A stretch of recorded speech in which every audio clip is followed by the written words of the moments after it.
What up, what up? Welcome to Geek Nerd Tech. Today we're going to talk about Comcast trying to steal away Fox and Dumbo, the new movie's coming out, and also Wonder Woman 1984. We got a lot to discuss. Let's get right into it.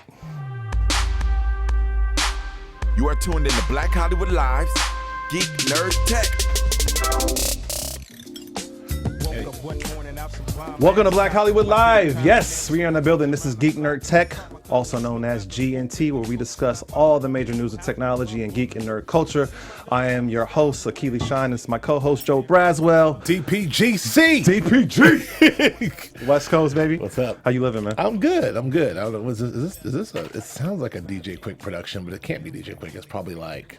This is like a Daz Dillinger. It's like a Daz Dillinger. Yeah, this is Dog Pound. Dog Food, the album. Yeah, classic. Yeah. But I'm telling you that Quick and Daz Dillinger, they use a lot of the same sounds. Yeah, they do. I mean, you gotta think that it's that funk, like, yeah, exactly. Bing, you know, little. And you gotta throw in dang, what's my man Nate Dogg, Warren G. You gotta throw in Warren G in there too. Like they all have a similar aesthetic. Yeah, that's very true. Well, I mean, that's why they're part of the same family, though. Yeah, it's all sort of West Coast, Long Beach ish.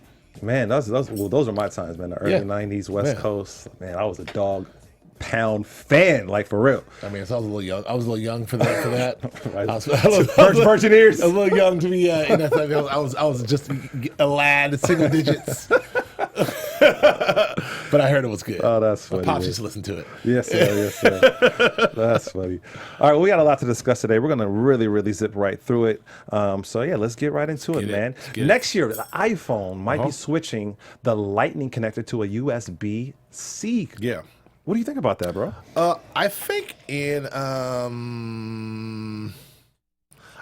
think it's good. I think it's good. It's a weird thing where it's the first time iPhone has ever sort of complied to the rest of the world. I guess, in other words, they've been, everything with iPhone is their tech, their thing. Like no one else has a proprietary. No one else has a Lightning charger that the iPhone thing. No one else has the stuff that they have. So the fact that they're using a USB-C is them sort of acknowledging that. Even Safari. But unpack that. What does that mean, though? Being that they've never really done that, now they are. Why do you think that is? I think it's just forward looking. I think looking to the future. I think in a world where they're going to have to compete, because as we've talked about, in the years past, the iPhone sales are flattening. They are. And I think they're flattening because the competition is just really good. Yeah. And one of the things that specifically the Google phones and things are going to make a play towards is the same way the PCs did back in the 80s and early 90s, where a PC was like, hey man, we run everything, we're cheaper, you can interchange them all, we're PCs. Yeah. Whereas Apples were Apples. Right. And that's the same thing that they did with the iPhone. So now I think they're leading to a world where when you see what Google's doing and some of the other that Samsung is doing, that's the future. So they want to be able to have people to be able to interchange information, things, download that USB-C, it's right to your phone, all that exchange of information. I mean, that makes the most sense, because I think that's where the Google phones are going. I agree with that. Can I speak to that? Oh, of course. Let's hear from Marissa. Hey guys, it's Marissa in the booth. I personally like this idea because I have a newer Apple laptop that has the USB-C, but because everyone was still on the Lightning, and it's such a newer model and connector, I had to buy adapters and cords for everything, from my computer, from a USB to another USB to USB-C to C. It was such a hassle. So I think it's actually great that they are upgrading to USB-Cs. I mean, everyone once had to upgrade from the old clunky wide connector that Apple used to have to the Lightning, and I think people can now adapt from the Lightning to USB-C. So I think it's good. It's a good direction. For sure. And that's a good point, Marissa, that the new laptops have gone USB-C. So I think this is the direction that they're trying to streamline everything they're doing here. So that makes sense. I think it's pretty interesting because I feel like generally, you kind of alluded to it, Apple's position is to really, control everything, to control all their products, vertical integration. So they want to be able to have it all within the same ecosystem. And the fact that they're stepping outside of this is just an interesting play, because I feel like they create new industries every time they change the phone up. So it's like new developers, new accessories, all that stuff. So it's like, in a way, so many third party. Exactly. What are you going to do when you go to Rite Aid and have to buy a cord or 7-Eleven? So I feel that's a weird shift, but I wonder if they're going to deviate from that when they drop the new phone, or if it's going to be just USB-C for a while. But that's just interesting. And to your point, that the market share of mobile devices, yeah, still dominated by Apple, but it is not like they're not smoking people like they once had. Like it's almost becoming neck and neck. Like we talk about the Google Pixel, we talk about different Android phones, like really like having the dope cameras and just really dope sophistication. I feel like Apple is going to be like really, really like suffocating in the next couple of years in terms of the competition. It's inevitable. I mean, like, look, they had a giant head start, and they had a full decade of a decade head start. Yeah, it's only a matter of time before all of these other companies not only do what they do, but figure out how to do what they do as good or better. But I feel they already do. I feel Apple watches them and just makes it look sexier. Like, right. There's Android phones that are doing things that Apple phones can't do. Sure. So it's like, I don't think they're like ahead of the game. I feel like they watch, and then they say, okay, we'll do a little better. Yeah, because they have the luxury of brand affinity and brand loyalty. Samsung's building that, but Apple versus Samsung, Right. I mean, do you want American product or do you want one of them foreign things? Hey, that's my invitation. Foreign things. I know what that is. That's my MAGA hat person. Well, I'll tell you one thing about a brand that is really causing some storm and kicking up some dust, and that is 20th Century Fox. So 21st Century Fox. 21st Century Fox. Correct. Yes. My bad. So we discussed this on the show almost about a year ago, where we talked about how Disney put in an offer to, essentially acquire Fox, and we thought that pretty much was like in the bag. We were just waiting for them to be approved by the government. And then this week, Comcast said, "Hey, we've been talking like we were going to do this, but we actually said we actually made it happen. We put in an offer, and it's $15 billion more than the Disney offer. What you gonna do, Fox? What you gonna do?" Well, exactly. Well, I tell you what. That's impressive. 15 B's more. Cash. Exactly. Money. Not stock. I mean, cash. you hear the term backing up the Brinks truck. Literally backing up the big Brinks truck. Like, that's impressive. I mean, first of all, I don't want to say I didn't know Comcast had it like that, because they do. Right. ISP, baby. I really feel I'm of two minds of this. I do like, Steve and I were talking about this. I guess if I had to.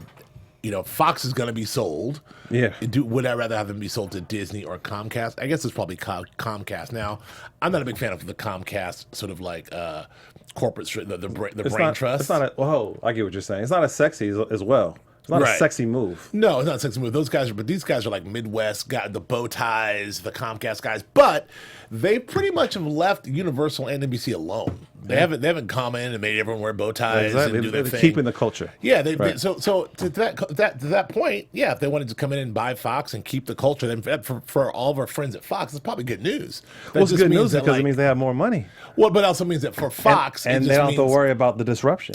Exactly, because Disney's going to come in and make you wear mouse ears. Like Comcast was coming in, it's like, hey, keep doing what you're doing. Yeah. In fact, if it ain't broke, don't fix it. Make it better. And so that's how I would think that the only thing that this scare the crap out of me though is, one company owns Fox and NBC. One company owns Fox, 21st Century Fox Studios and Universal. Yeah.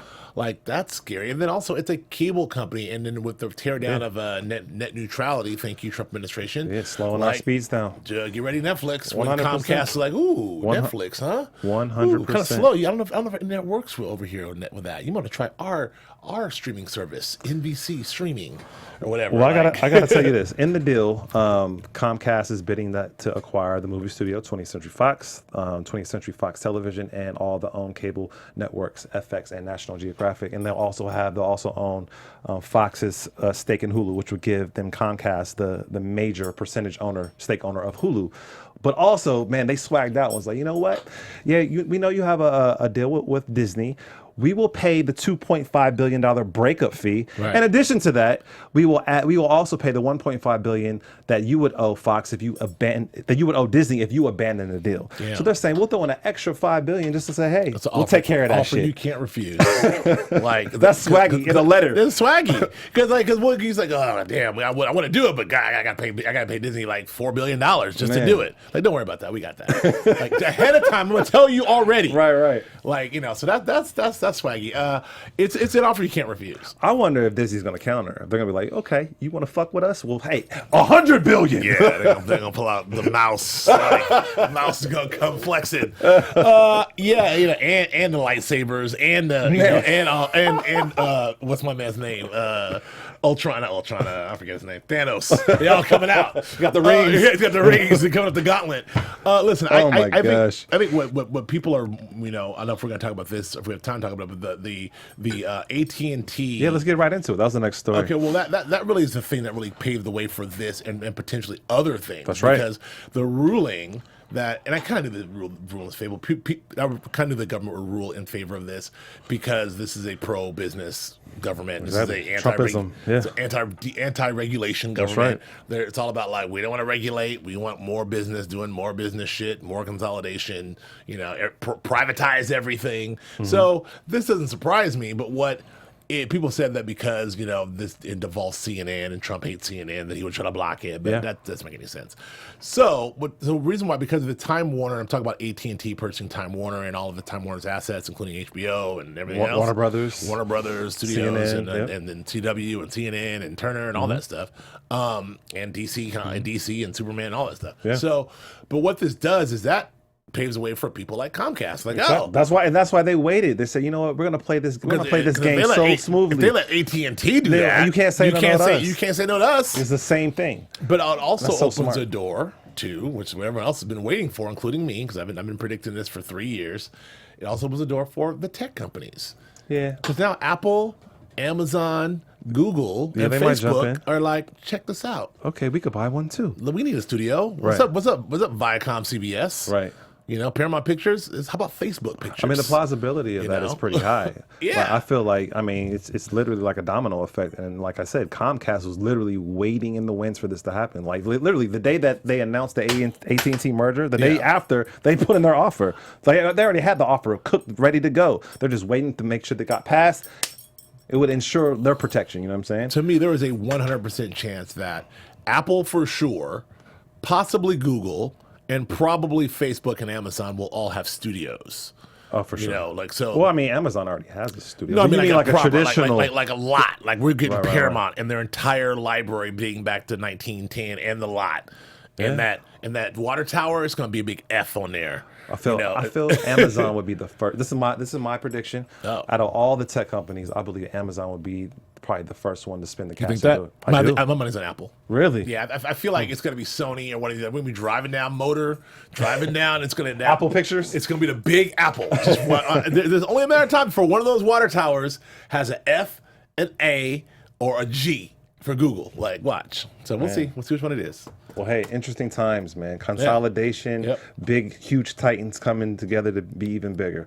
All very interesting stuff. Another thing that's pretty interesting that I think all you lovers of podcasts out there is that Google is actually going to launch their own podcast app. Have you heard about this? Yep. This is pretty fantastic. What do you think? I think it's great. Because I think that I'm a little late to the party, but this is just a further thing that kind of like what we've been talking about last year, that Google is looking at everything that Apple's doing and doing well and being like, we can do that, and we're just waiting for the day where... Well, you got to slow down, because actually Google had it before Apple had it. Right. Back I think like a cool 6-7 years ago, 2012, they had their own thing, and they closed it down because it wasn't working. Right. They didn't sustain it. They could have sustained it and grew it, but now, like you said, they've waited. They kind of done what Apple does in reverse. Let's watch and see what you do with this shit. Yeah, for sure. And do it better. But Apple is credited for sort of like the proliferation of podcasts and podcasting through what they've done, with the App Store and the podcast store, and offering a billion podcasts. So the thing is now that podcasts are everything and growing. Yeah. As we're doing a podcast now on a podcast network. That's right. The idea of Google saying ultimately. Google. Our podcast is on Google already. Yeah, that's right. That's right. So I think this is sort of that larger picture where people like me and you, to a certain degree, you're begrudgingly, maybe I am, these Apple loyalists who have all Apple products. It just makes it easy to be like, you know what? I'm dumping everything. It's going all Google. Yeah. I'm going Google Mail, Google Docs, everything. The Google phone. I'm going YouTube. I'm 100%. Going to Google laptop, because Google shit is already popping. Yeah. So what am I doing? I'm going Chrome. I'm just gonna go Google. I'm already at Gmail. Well, I don't. Hardware, software. I disagree with that. Google Life. I disagree with the Google Life because I don't think it doesn't. Google doesn't express a lifestyle. Apple does. Apple expresses a way of living. It's like a way of thinking. Almost. Yeah. It's almost like a philosophy. There's no philosophy for Google. That is just a. That's just a. Advertising is just a Y&K hire away. Just give any hot ad agency 6 months. Okay. With working on the Google brand to change the brand affinity into something that's like Apple. I bet a year from now we'll be like, Google. No way. No way. You think? I mean, we're not taking away from what Apple's built because you can't. Because we're talking about 30 years of building this very specific sort of cool lifestyle. You can't go from nerd to cool overnight. You can't go from search engine. You can't go from nerd to cool overnight to cool lifestyle. No way. Not overnight. Trying. That's gonna take some time. Google Assistant, like they're really, really trying. Like everything, whatever, because they want to be in a position to say, "What do you like about Apple? I love their this. We got that. But I really love their operating. We got that too. I love their phone. We got a phone. That's coming. That day will be here in 2019, and then 2019. Oh, definitely not. No. The day that will be in 2019 where they have one for one everything. Now the question is, when will you make the switch? I don't think that it'll be like a switch. I think it's going to. Right now it's integrated. It's going to be. I think it'll continue to be integrated. I feel like we'll streamline stuff. Like you'll have your favorite product based on whatever it is. Like for your computer, it might be to the Apple. For your watch, it might be something else. Yeah, but that's because Google is smart enough, and just like Microsoft was smart enough to still say, hey, we're still going to play with you, Apple. Like we're not going to be like Flash, like Flash was.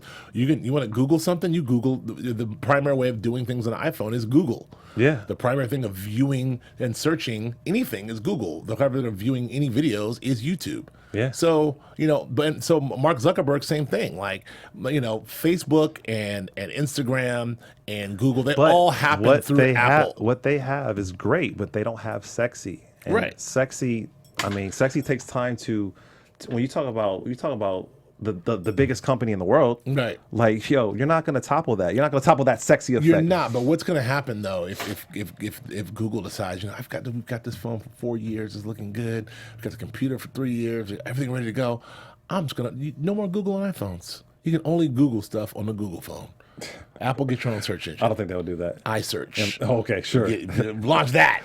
See how long that takes you to get going. I think what you're saying is pretty similar to like what's happening in the footwear industry. When you look at how Adidas has toppled Nike, obviously for the last 35 years, Nike's been on top, right? Yeah. And now in the last, since Kanye, the last 5 years, Adidas is on top in terms of sales and in terms of like cultural influence. You know what I'm saying? Exactly. But the point is that it took some time for that to evolve. It didn't happen overnight, and they needed a key figure to be able to do that. I don't see that. What's the key figure with Google? You know what I'm saying? What is it? Has to be a key product that's just beautifully made, designed, that's just going to blow our minds. One word. Yeezy Mail. Oh, that's Yeezy funny. Tube. All right, well, we got about 5 more minutes to knock out a few stories with our geek and nerd culture. Yeah. So we're gonna just really go through this, man. A lot of cool stuff happening. I know we were talking offline and we covered this story last week, but give me your quick 30-second take of Ocean's 8. Go. 30 seconds. Good movie. Straightforward. Pretty much a direct one-to-one rip of Ocean's 11. Soderbergh. You think Soderbergh directed it? Like they just lifted the entire style, including the soundtrack, including the jazz, bass heavy sort of soundtrack. The transitions, it's all sort of all things that Soderbergh laid out. It's Ocean's 11 with women, and I'm not bringing any rules here, any news. It's straight. It only has time to introduce the characters, to tell you what the heist is, to perform the heist, and then roll credits. Really? So that's all you have time for. There's no extra anything. But I will say, all those ladies, just like Ocean's 11, those 9 ladies are great to spend time with. I want to spend time with all of them. So in that sense, it's fun. And I mean, it generated a sizable amount at the box office. It's fun. I mean, nothing happens in that movie. But kind of like listen to some bass lines and transitions and some hot women, So no like cool tech or cool cinematography, something that's like really. I mean, aside from the storyline, what else was like? It is a. If you told me Steven Soderbergh did this movie under a pseudonym, I would be like, of course. Okay. But even then, it's like he wouldn't repeat his himself. DNA, huh?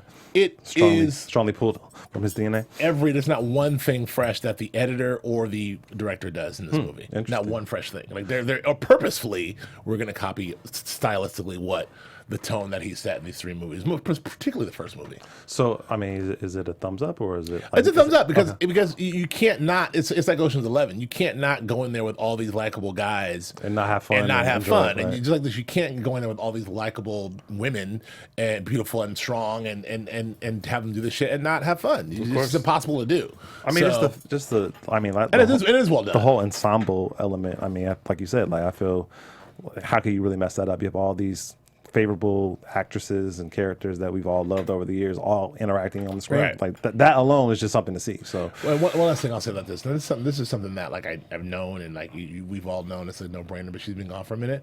Sandra Bullock is just a stone cold movie star. Yeah. Like she's the truth. Whenever she shows up doing anything, even to this day, it's like the believability. It's like, of course. I mean, but it's just like she's almost like the way Julia Roberts is to or used to be. She has a good presence. She just shows up. You're like, oh, of course. Yeah. Well, this movie's in good hands. That's why in a way, Clooney. That's why they get paid the big bucks. Yeah, yeah. Well, I'll tell you one company that's getting paid the big bucks, and that is the company that has developed Fortnite. 125 million players built in just 1 year after launch, my man. That is an incredible figure and number, and like literally a culture shifter. Have you played it? No, I have not, because I know the way these shooters work. Once you're behind the curve, like my thing on shooters are, if you don't put in that time, like back in the Halo days, if you're not in there to be able to put in the time, you're going to get your ass whooped. You just get an ass whooping because there's so many kids that are doing like 12 hours a day. Minimum 12 hours a day for like 3 months straight. So by the time you get now, you're a year in. By the time you get in there, it's like generated. Pow! Exactly. Stepping up, bam! Like, I just literally like just walk 2 steps. Yeah, 2 steps and I'm getting like killed, blown up. So that's my fear. And I wish there was sort of like a way I can ease myself into that, but I don't. I'm afraid. I would love to play 40 million people play the game. Have you played it yet? I have not. Yeah. I have not. You know, I'm not really a big gamer. I mean, I love like learning about the games, but in terms of the time to invest in, I just don't have the time. Yeah. But 40 million people have the time. 40 million people play the game at once. Now, is this a new? This is incredible because is this a new? I don't know enough about this. And E3 is happening right now too. But like, is this a new engine they built this on? Is this built on one of those old, like Steam, like or one of those old engines that? Because it feels like. I don't know, because they're them coming up with this whole new engine that people play on that happens through mobile phone in of itself is innovative like crazy. Like, how do they even do that?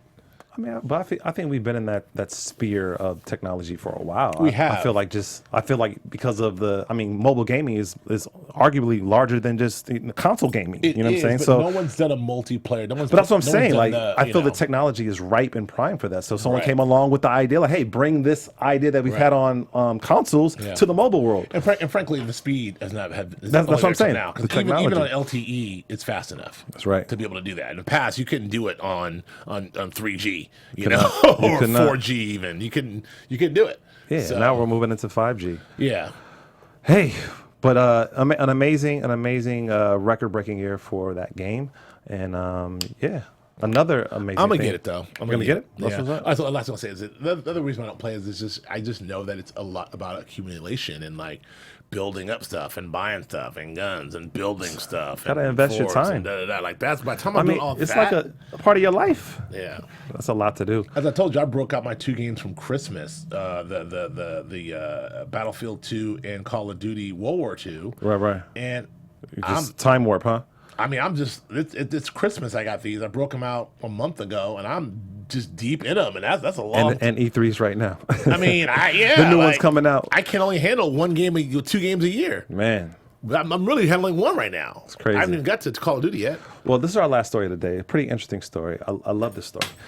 Essentially, it's bringing a programming gaming developing company, Telltale, together with Netflix, and so Stranger Things.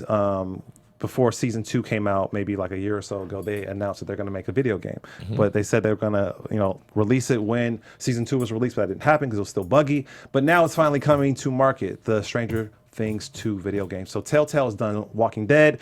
They've done a few other like big property games. I think Game of Thrones.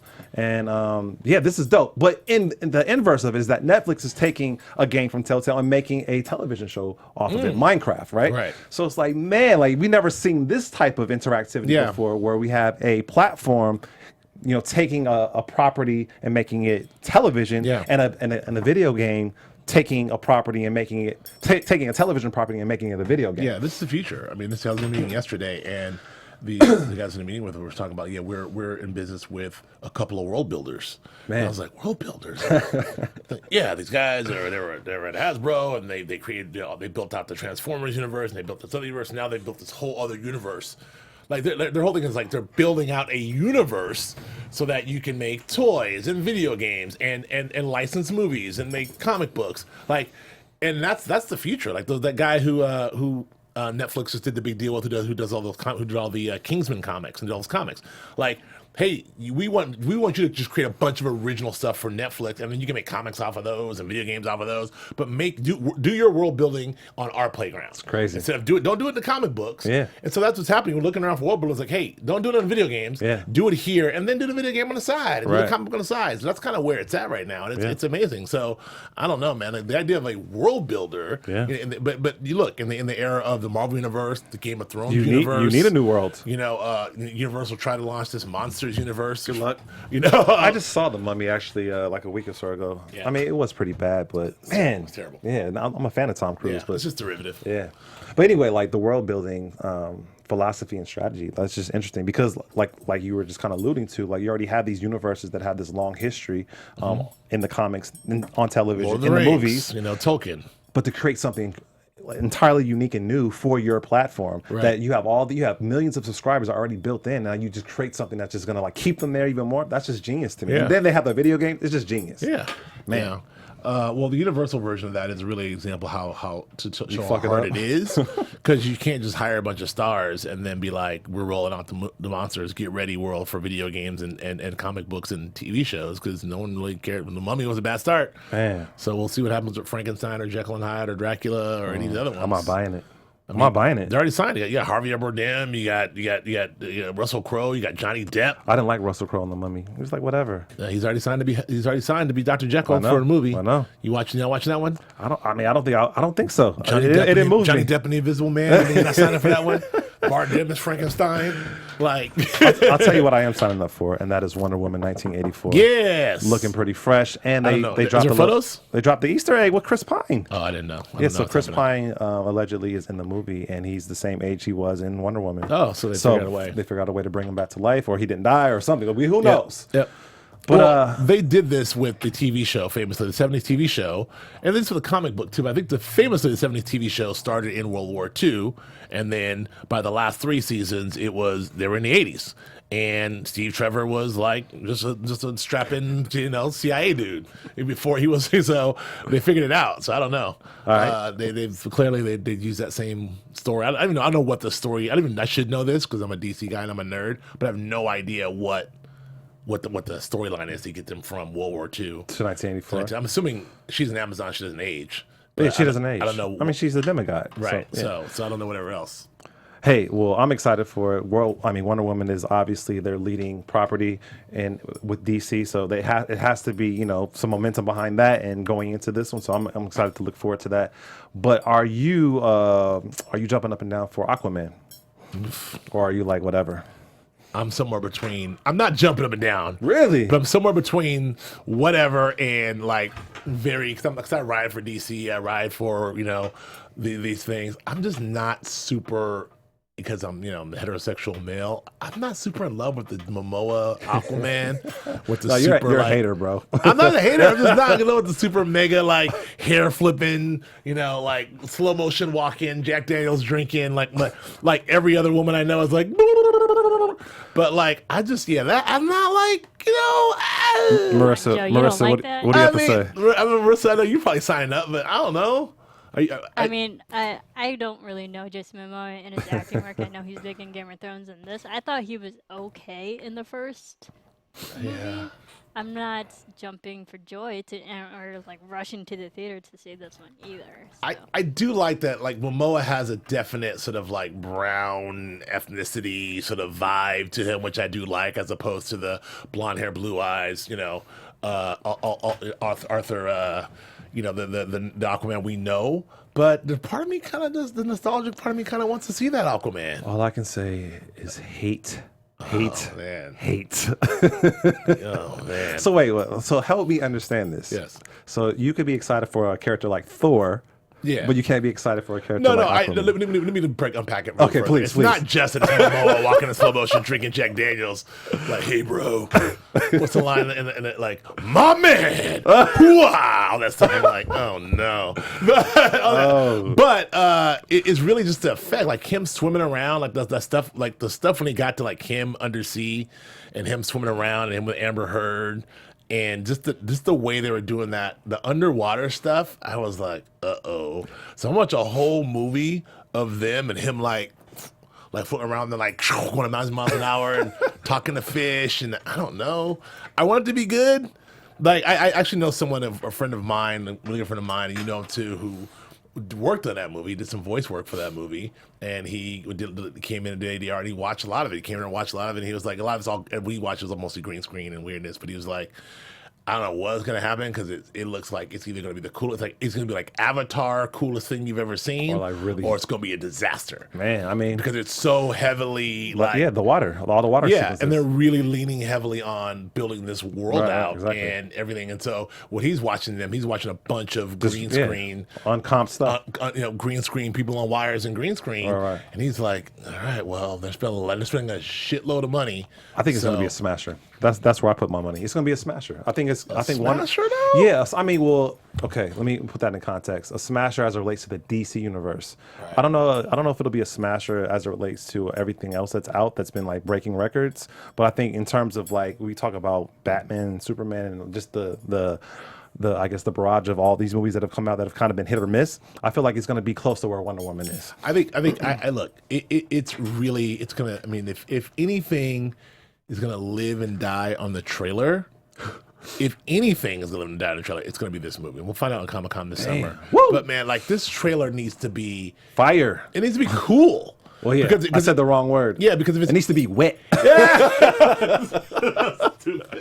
If it's anything but like the most cynical of cynical DC nerds are already walking like me, already walking with their arms folded, and the Marvel dudes are like, Aquaman's already a dumbass character. Like, how you gonna make this dude cool? And then you got Jason Momoa. Okay, he's almost already a joke in himself. So he's got the trailer's got to be dope.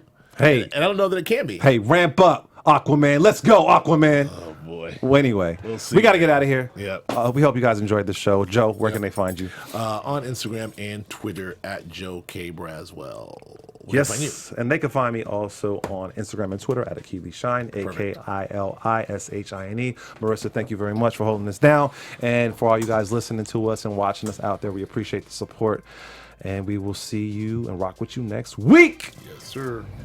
From executives Keven Undergaro, Dario Kristen, Tiana Hobson, and the entire BHL staff, we would like to thank you for supporting Black Hollywood Live, the first online broadcast network dedicated to African American entertainment. For questions and comments, contact us. info@blackhollywoodlive.com. Like us on Facebook, tweet us, or Instagram us at BHL Online. And I am the official voice of Black Hollywood Live, Scipio. Instagram me at KingXOBay. Thanks for tuning in. The views expressed here are those of the hosts only and do not necessarily reflect the views of BHL or its owners or principals.